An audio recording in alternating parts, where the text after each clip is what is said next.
Chapter 2. Mikhail did not breathe as he crept his way through the ventilation ducts, giving himself 10 seconds before drawing in a slip of air before suppressing his lungs' need for oxygen again. Beneath him, he heard the chatter of a small group of mercenaries. He knew they would interfere with his mission if they weren't removed. No exit shafts or venting units were close by for him to see the soldiers, but Mikhail's ultra-sensitive hearing picked up each word, transcribing it on the heads-up display inside his eyes. Mikhail felt cold logic as his only emotion. He could make his best guess at what others would feel in the moment, if only to try to reanimate some of his humanity. Right now, it was hilarity. Hilarity at the idea that these mercenaries were prepared for the horrors of this building. If he could laugh, he would have, but instead listened to their conversation carry on. "Vels, there's nothing here. This is the 3rd floor. Yep, and there's 2 more we haven't seen yet. The boss marked this entire building, so we're not done until we've scouted all of it." The shadow's golden iris enclosed around his white pupil, like a camera shutter as his vision changed from the strong green that let him see in the darkness to a solid blue. Heat signatures of the soldiers outlined below him. There were 5 in total. "Tex, you take Zavance and Trey up to the 4th floor. Edwin and I'll take the top." "Fucking hate hospitals, Vels," the man the leader had referred to as Edwin said. "And this place is off." "Careful, Edwin. The ghosts of the old world might try to get you," one of the other men said. Mikhail watched as the 3 of them grouped up near each other, while the other 2 stood across. They carried on their conversation before the first 3 headed up the nearby stairs. The other 2 waited until the group left and began speaking again. "Come on, man, you know they're not going to find anything up there. Let's just get out of here. The boss doesn't have to know." The sound waves on his HUD moved past Mikhail's eyes as the pair spoke. "I've already wasted enough daylight in this fucking facility," the shorter soldier, Edwin, said. "Duigu said this was one of Russia's government's old hotspots for medical research. That means they could have a whole vault of drugs, experimental or otherwise. He sent us here for a damn good reason, Edwin," the other soldier, Vels, replied. "All we've seen are clean rooms, terraces, and statues. It's obvious someone got here before us." "Well, no shit. It's one of the only buildings left standing in the damn city." "That's another reason to leave. We could be invading some crazy's home for all we know." Mikhail detected the annoyance in Vel's voice and the fear in Edwin's. The shadow decided he would have gutted them both if they had been under his command. "This building withstood direct nuclear assaults. Whatever was left here was meant to be protected, and I get the feeling it's still here. A bunch of slum dwellers can loot the easy shit, but if there's a vault in here, I bet it hasn't been penetrated. Now shut the fuck up and keep your eyes open." The 2 began making their way up the stairs. Mikhail's eyes shifted again, changing his vision back to the familiar green hue and allowing him to navigate the vents again. He made his way to what appeared to be the end until he reached up to grasp the opening just above him. He jumped up and used his hands and feet to center himself on the vent walling, then jumped again.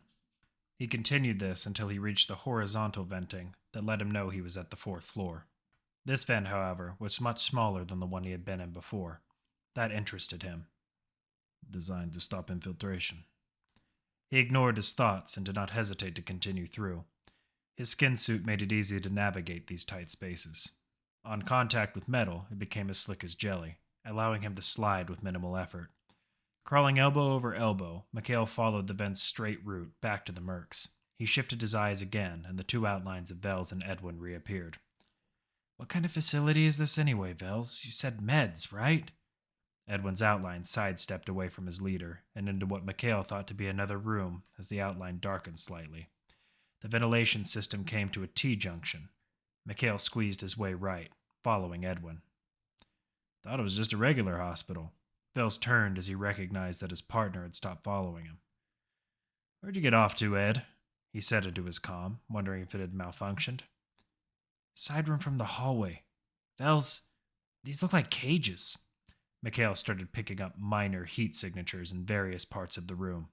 Faintly at first, and then they grew brighter. "Cages?"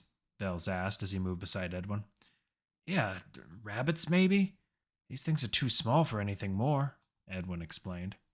The smaller thermal signatures grew more numerous. A smile went across the shadow's face. "Is that web?" Edwin asked. "Oh fuck, look down!" Vel shouted at the skittering spiders near them. Edwin screamed and tripped over a table. The spiders detoured from Vels to Edwin. Vels lifted his pistol to fire and grabbed Edwin up from the ground. "Start shooting, you fuck!" Vel screamed, yanking Edwin across the floor by his collar, though his voice was muffled by gunshots. Mikhail knew it was a doomed venture. He watched as Vels began running faster, but when the man stopped to catch his breath, he realized his load had gotten light. Edwin was no longer attached to his jacket. Vels stared down at it for a moment. When he saw the webbing on it, he let it go in fear. Ah! Vels sprinted back through the hall until he made it into the cage room. He hadn't noticed the amount of web when he first walked in. Mikhail understood the other man's caution. The new webbing had not been in there the first time. The shadow found a ventilation grate and began removing it, shifting back into his night vision. "Edwin?" Vels called out as he took deliberate steps to watch his footing. "Edwin, where are you?" Vels could hear a groan close by. "Vels, where?" Vels turned the corner around an operating table to see a horribly mutilated Edwin. Webbing was layered around his legs and arms, keeping him tethered to the ground. Vels saw that instead of webbing, there were slashes across his partner's stomach. Blood was seeping out, and there were green spores on his wounds. "Fuck! Edwin, what did this? Those spiders are too small for these gashes." Edwin stared up at his partner, blood spilling out of his mouth as he tried to speak. "Wool. Wool. Oof." "What?" An arm covered by the slickness of a black skin suit pulled Vels back by his forehead. He could feel the stiffness of a knee in the back of his spine and the tip of a blade lightly piercing the skin on the back of his head. "Woof," Mikhail said silently. Vels did not struggle. The blade pierced deeper in his skin the more he moved. "Who are you?" Vels asked. "The Shadow. Why are you here?" Mikhail replied. "Salvage mission. This is the only building that didn't look looted." "How did you know about the attacks?" Mikhail asked. Vels paused before he spoke. Anyone could sneak up on someone if they were quiet enough, but this man had heard his conversations. He wasn't a bandit or a raider. "My commander had intel on it and sent us here. We had no idea what to expect. We were just looking for weapons or medicine," Vels explained. Mikhail cycled to thermal vision and looked around the room, moving Vels along with him.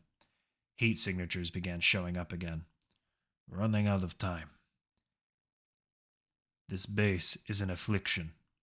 Take your life, your men, and leave," Mikhail said. "I can't leave without Edwin. He's part of my team." "He would not make it out of this room. And if the spiders don't kill you, I will. There are things here that the world was not meant to be exposed to." In an instant, the blade that had dug into Vel's skin was gone. When he turned around, the man he had spoken to disappeared. Wait, what else is here?" Vels yelled out. There was no response. Vels scoured the room, but all that was left was webbing and Edwin. He was dead now, from either losing too much blood or the green bile that coated the parts of his armor. The slashes across his chest and stomach were jagged like jaw marks instead of fine slashes from a blade. Mikhail viewed Vels from beyond the hallway with his thermal vision, waiting to see what the soldier would do next now that he had examined his fallen ally. "Tex," Vels said into his communicator, "have you seen anything out of the ordinary?" "We heard a few gunshots. Other than that, we found more empty syringes and a few cages. Could have been for dogs or monkeys for testing," Tex replied. Vels froze. "Spider webs?" "A few, but the ones we saw were huge." "The hell's going on, Vels? You sound scared shitless," Tex asked. "We need to get out," Vels replied. "Just 20 minutes ago you told us we weren't leaving until we found something." "That was before Edwin got mutilated by some wolf or spider or something. He's gone now. Get the..." "Contact!" Vels heard Savan scream over the comm. "What the hell are those things?" Another voice came in. "Tex, fall back out of the building." Gunshots and static replied to Vels shortly before he heard another scream.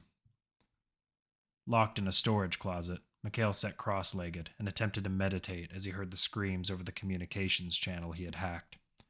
Occasionally he opened his eyes to see the men fighting off the wolfish spiders. When Vel's companions hadn't immediately left, he knew their fates were sealed, be it by his hand or the creatures he was sent to destroy. "All right, Vels. All right, shit. There's goddamn web everywhere." Tex came in over the comm. "Just keep running. Get to the stairs. We can push back. I've got something for them."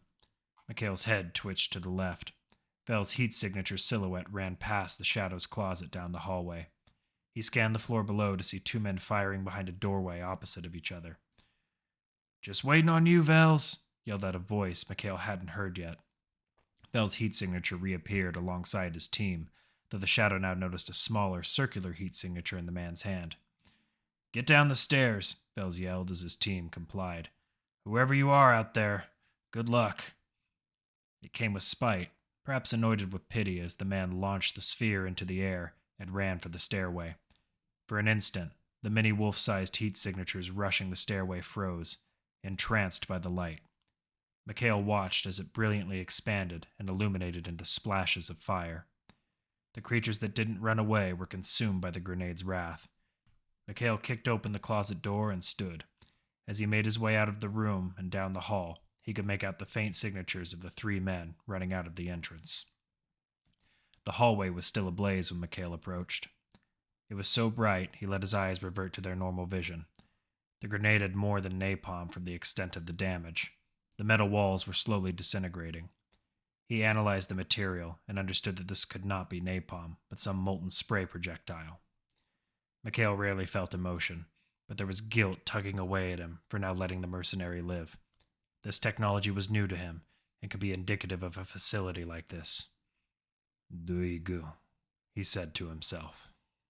Immediately, portraits and descriptions flashed through his eyes, like watching a computer sort through files. Mikhail took the opportunity to stretch and wipe the blood off the tip of his blade. The portrait stopped at a man Mikhail had never laid eyes on. He bore a thick beard, his eyes an ocean shade of blue, atop his head a short and well-trimmed mohawk. He read through the details on the man, a Canadian transfer to a U.S. Marine sniper regiment, no final deployment before the war. He must have been hiding something out in the wastes. Mikhail filed any thought of a journey that far in the back of his head. Unless there was a contract involved, there was no reason to pursue the man. The grenade was impressive, but he hypothesized that they were the riggings of a veteran. The Shadow looked on at the burning fires and proceeded to take a few steps back before breaking out in a dead sprint and vaulting over them. He just missed singeing his toes by several millimeters and rolled when he landed into more webbing. The web did not stick to him as he lifted himself up. The material from his armor was anti-adhesive. Neither webbing nor sticky grenades or blades could attach or pierce him unless the mark went for his face. Mikhail crouched and pulled his knife from his boot, and then grabbed the silenced pistol from his belt. His weapons were all black, aside from the pistol, which was gold at the very tip of the silencer. It was given to him as a gift from a previous employer. Mikhail had accepted it with silent ire. While he found the self-expression irrelevant, it had proven to be a well-made tool. He moved from room to room, searching for his prey. The first was empty stalls and sinks. There was heavy webbing that coated everything to the point where it was impossible to turn some of the door handles. Withdrawing from that room, the Shadow decided to venture further down the hall, switching back to thermal as he cleared the blinding fires. There was a mass of heat signatures just before him, jutting in the shadows at him. They didn't need to see his outline, just smell his blood coursing through his body. Mikhail envied them only for a moment as he brought up his pistol. He let 2 shots ring out, each finding its mark in the wolf creature's arachnid skull. But there was a third off to the side he had missed. It came for him. To Mikhail, it moved as a blur. The creature pounced in the air, and Mikhail cycled his vision. The light from behind him illuminated the features of the abomination. The eyes and ears associated with the wolf were gone. 4 red eyes ran up each side of the furry mound of flesh that could scarcely be called a face. The mouth was lupin, though the fangs were obsidian black and dripping with blood, saliva, and the green bile that had coated Edwin. Mikhail thrust upward with his knife into the chest of the wolf spider, throwing his weight into a twist of the blade and hurling the creature into the nearest wall. For a moment, he thought it was going to get back up, but the creature laid there, blood flowing from its wound. In his line of work, he found that most people and some creatures which felt pain would cry out. usually before they were about to die. This one did not. Mikhail was enthralled by that.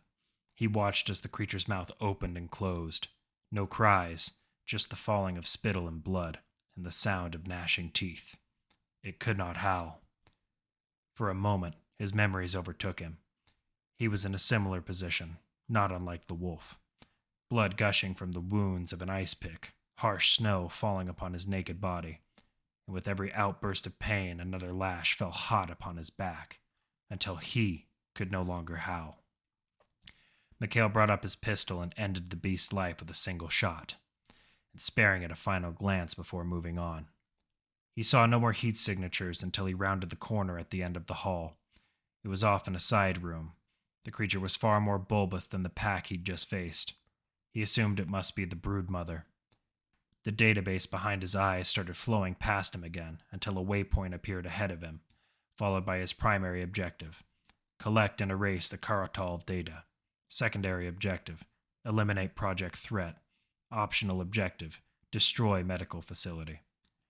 Fighting a wolf spider queen alone wasn't endearing to his health, though Mikhail assumed most mercenaries would give it an attempt since the building was seemingly indestructible. Impossible did not concern Mikhail. His existence was impossible, yet here he stood after he'd long served his supposed purpose. He made his way towards his main objective and was not surprised to find the head office locked. It was protected by voice imprint listeners, palm scanners, and even a slot for 2 separate keycards. Mikhail placed his hand atop the palm scanner and let the database in his head do the rest. He knew when the database attempted its hacking, not because he started it, because he could feel it. It felt as if volts of electricity were coursing through his body, though it ended almost as quickly as it started. He withdrew his hand and pulled onto the door's entrance. It creaked open with ease. The office was suspiciously clean. Some papers were strewn about the floor, but Mikhail assumed the only thing that had changed since the war was the thin layer of dust. The computer screen had long since died, but Mikhail shot his pistol through the tower connected to it for good measure. Karatov's discs laid on the desk next to the computer module. He scooped them up and placed them in one of his utility pouches. The other waypoint towards the Queen still hovered on the opposite side of the building, but Mikhail had other ideas on handling her. Search query, main generator. Again, information flashed by him and then stopped at the image of the blueprints. With an arm, he knocked everything off the administrator's table, then closed his eyes. When they reopened, the bright outlines caused by his thermal vision disappeared. Now he saw a 3D overlay of the building's layout, projected from his eyes onto the flat surface. On rare occasions, he wondered if this was a technologically induced hallucination, or if the images were an actual projection. What he could be sure about was the usefulness of this tool. From his current location, he saw 2 separate and brightened points of interest, the first of which was the location of the wolf spider queen. It was the second he was more interested in, the large energy signature which Mikhail recognized as the building's central power generator. Ironic, he thought, that it was a nuclear generator that kept the building from collapsing from nuclear attacks during the war. It didn't look particularly difficult to break into. He could use the duct system and be right in, but from his experience in crawling through Russian strongholds, there were always fail-safe traps en route to anything that kept a building operational. He factored out the vents in favor of a more direct approach to the basement. With a finger, he lit a path from his current position to the generator, the wall towards his goal lightly illuminated. Mikhail stepped away from the desk, and the layout disappeared. Then he began moving with the lighted pathway. As he followed the halls, he thought about the usefulness of his tools, the different visions he could see in, and an entire government's database of information he could call up on a whim. What he could not remember was how he attained it, and who he was before he had been chosen. Mikhail encountered no webbing as his path took him back down the building's stairs and down into the underlevel. The door towards the basement was simple compared to the administrator's office, but Mikhail knew nothing was as simple as its appearance. Above the door was the air duct he'd ruled out earlier. He aimed his pistol at the grating and fired. There was a short eruption of fire immediately in the rafter.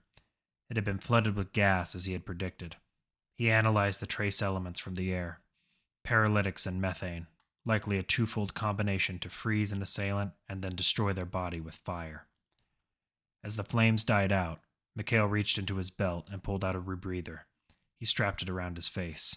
Any other chemical toxins he faced would be turned into breathable oxygen. Pistol in one hand, knife in the other, he propped open the door and stepped into another hallway. There were no overhead lights, and the room appeared hazy. Whether that was from the smoke or gases, he did not know, and he had wasted enough time analyzing. He picked up his pace and shifted his vision back to thermal. The walls no longer bore the illumination of his path, but he could see the massive heat signatures of the generator ahead of him. With the change in vision, the smoke was no longer a factor, but the rebreather was still picking up all kinds of chemical gases. As Mikhail ran, the readout flashed across his eyes: ammonia, tear gas, and several other solutions that were only labeled by ingredients. The generator room was simple enough to break into. The door had been left open and he walked in.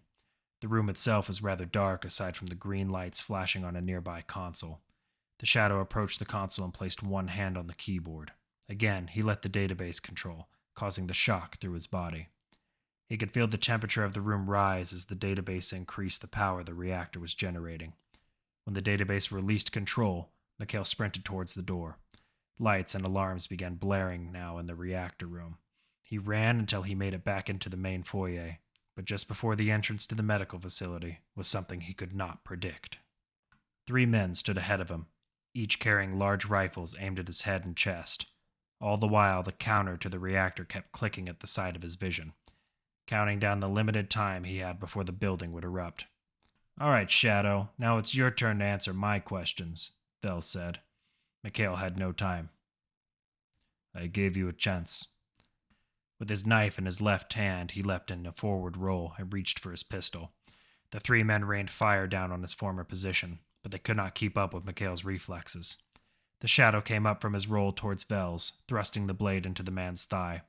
Vels was about to fall, but Mikhail sidestepped behind him, grasping his now free left hand around the other man's throat and spinning him, using his body as a human shield.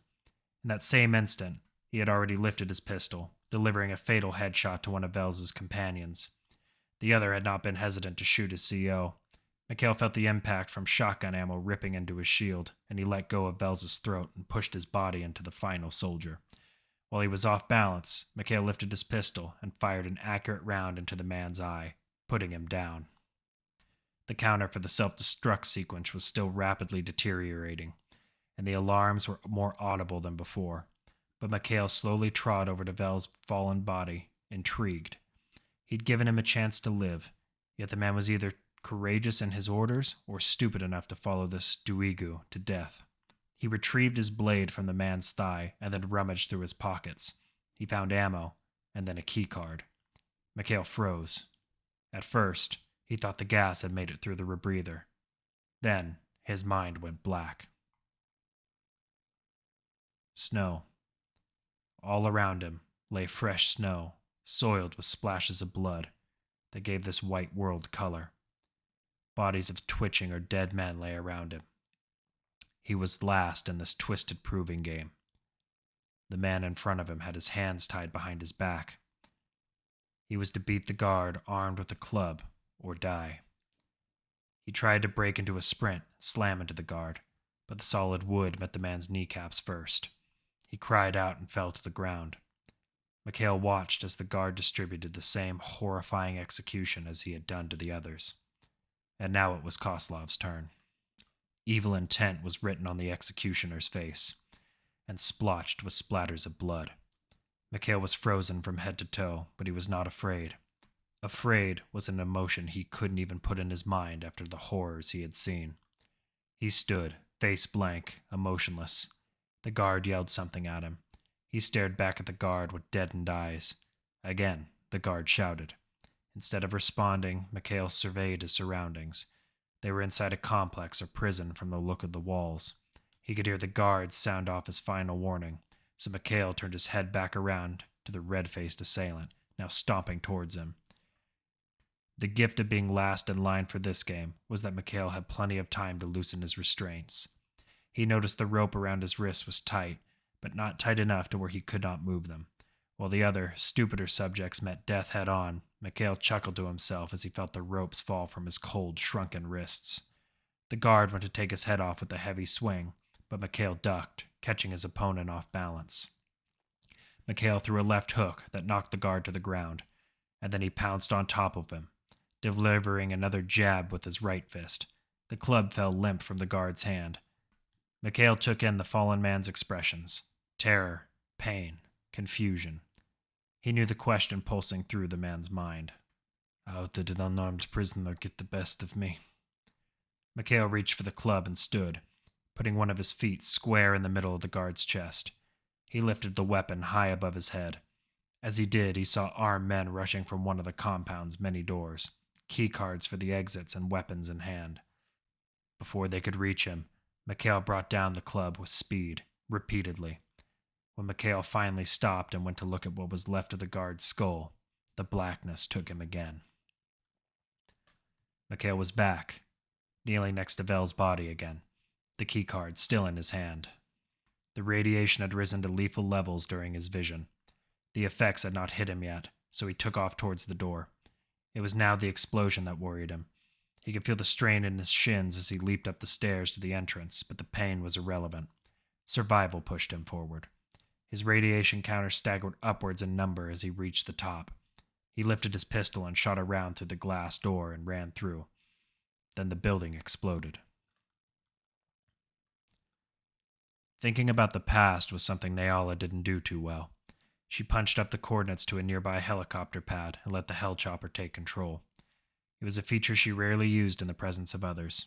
She was proud that she could pilot these birds, but today pride was not a factor. She was tired. The quick escape from New Purgatory to Russia had drained her. She didn't even stay for the remainder of James Morrison's funeral.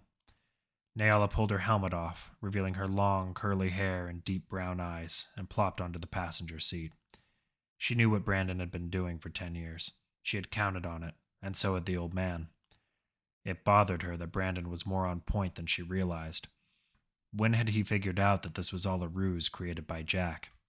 It was frightening to think of what someone with Brandon's state of mind would do when his fears were vindicated. Nyala spun her chair around and began a dialing sequence on her communicator, then pressed a button that brought up a blank screen. "Jack here." The old man's image appeared on the view screen. It had been months since she had seen her husband. Nyala fought to keep her eyes from welling up, her voice from cracking. "Good to see you too. What's it been, a week?" she replied. "Nyala."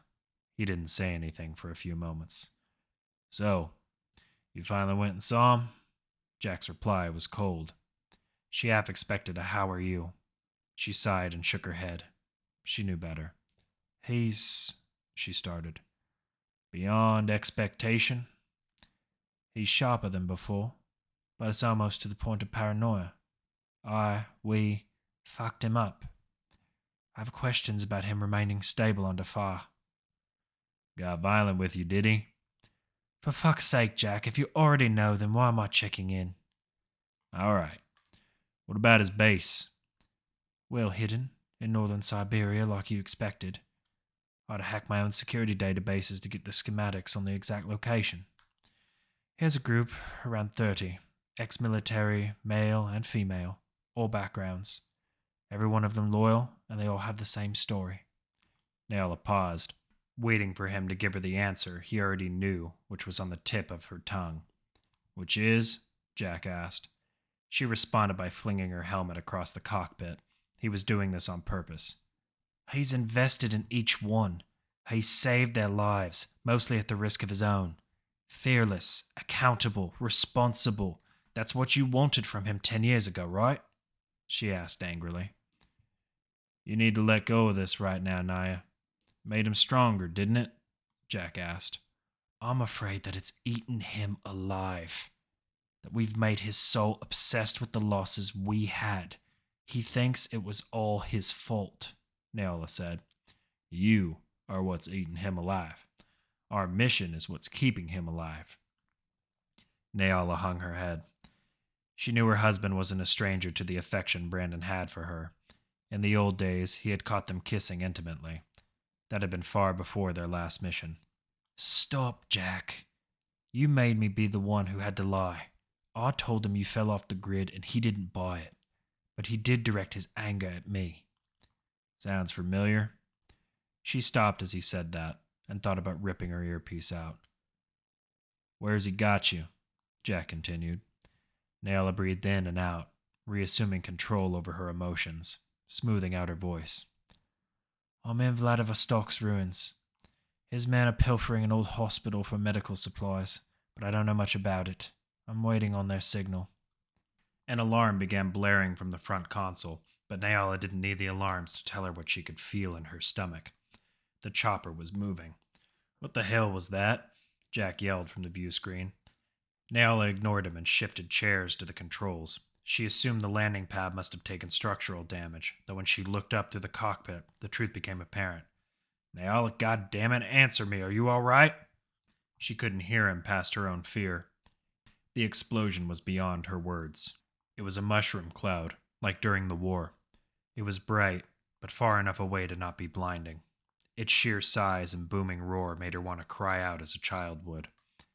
Thoughts of the Great War came flooding back. The fear of watching warheads in the night sky slamming into the outback had stuck with her over the years. She never thought it would happen again, or that the memories would ever surface again. I have no idea. It looks like a bomb just went off. Not a bomb, a warhead, she said to herself. The entrancing light almost brought her away from her craft, slowly inching off the helipad. She hit her pedals hard and pulled up on the stick and then slammed the bird's ignition. It felt like it was too late. Her stomach dropped and she was in free fall, and the engines weren't starting. Naola, Jack echoed in the background. Again, she slammed down on the ignition, and it finally fired up the engines. Naola was in a dead spin, with her bird dropping fast, but the controls came to life. She kicked on the landing jets, and the bird slowed its descent. She rotated the stick to stop the spinning. Finally, she regained control. When her head stopped swimming, she punched the acceleration skyward. Beads of sweat ran down her face, and she breathed a sigh of relief. Fuck, she exhaled. Please tell me you're breathing because you got away from the explosion. Naola swung the craft around and headed for the warhead's epicenter. It rocked me off the landing pad, but I'm okay. Smoke filled the air in the ruined city, and fires were again ablaze on buildings that were already charred. It didn't occur to her until she witnessed the full extent of the destruction that she needed to contact Vels. Hold on, Jack, she said as she switched over her comm frequency. This is Arco 2 to ground team. Vels, where are you? Naola waited, but there was no response. Vels, this is your ride out. Are you there? The silence made her stomach turn worse than the descent had. They had been gone longer than the mission entailed. A quick look at their mission map revealed something gruesome. The hospital had been the epicenter of the explosion. She switched her frequency back over to Jack's line. His team. They're gone, she said. We'll see how strong he really is when you return then, he replied coldly. How are you? Her history with the nuclear devices was not lost on him. I can still fly, she said short. Naya, that's not what I asked. I'll get through it. Right now, Brandon needs to know why his men aren't coming back. She didn't disguise the hurt in her voice. Fine, Jack replied. When you get back to him, give him the truth. We're over Eastern Europe now and should get to his base soon. She shuddered at that, but her answer came quicker than the thoughts forming in her mind. He already knows. There was an odd taste in his mouth. It was cold like ice, but wet, coppery, and viscous. When Mikhail finally opened his eyes, he realized it was blood and snow. The explosion had carried him some meters away from the now-defunct medical center. He lay on his stomach and outstretched his arms. Pieces of his armor had been cut, despite its durability. When he tried to push himself up, there was a stabbing sensation in his lower chest. The fall had broken 2 of his ribs. Mikhail reached into one of the pouches on his belt and pulled out the keycard he had taken from Vels. He wanted to see if it was damaged. Rarely did the deadened emotions of surprise overtake the assassin. That had been taken from him long ago, but the luck of finding another piece of his past while on a job was not something he'd shun. Mikhail admired the blue keycard before placing it back within his belt. With one arm, he forced himself through the pain and onto his feet. The database was already at work establishing an uplink with his client via satellite communication, another benefit of his forebears. He could smell the heavy black smoke and burning plastics falling in the nearby area as he began his trudge out of Vladivostok. Snow had begun to fall lightly on the ruined city. Mikhail noted the incredible silence as he sauntered and limped past long abandoned vehicles, overturned or burnt out from the war. If there were any refugees or other mercenaries here, they were giving the shadow a wide berth. After several hours of walking, Mikhail's database finally established contact with his paymasters. Once he reached the exterior of Vladivostok, he found a dry spot under a bridge of the M60 highway and watched as the hologram of a tall, bulky man appeared before him. Ah, Agent Koslov. That is why the signature was unidentifiable. Apologies for keeping you so long. We do still have protocols to follow. I understand, Captain. The hike kept my mind occupied, Mikhail replied. Perhaps I can offer you transportation in addition to your fee. You have my location, Mikhail replied. We'll send a hill chopper immediately. Your work but a grave distraction of our country's past to rest. Though you remain an independent entity, you do your home proud, Kozlov. It made me what I am today. By the look of the captain's face, Mikhail's resentment had not come across as he wished. Where are you off to next, if I may inquire? Mikhail took a seat in the snow and tilted his head back on a concrete slab that held up the highway's bridge. Home, and then a vacation. Are you injured? You should send a medic, or at least surgery equipment. I've broken 2 or 3 ribs. He wasn't flinching or shaking in pain, but he kept his arm wrapped tight around his ribs. I'll make the arrangements now. Expect the bird at your location within the hour. Acknowledged. Mikhail cut the transmission, and the hologram disappeared. He let his eyes close and mind drift from the constraint of being on constant guard. It was a task he had to relearn while breaking himself of the conditioning his body had received but couldn't remember.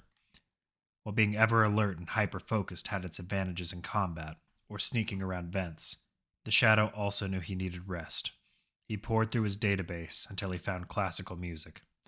The hum of an orchestra reverberated softly in his ears, and he cycled through images of the beautiful vistas of the pre-war world.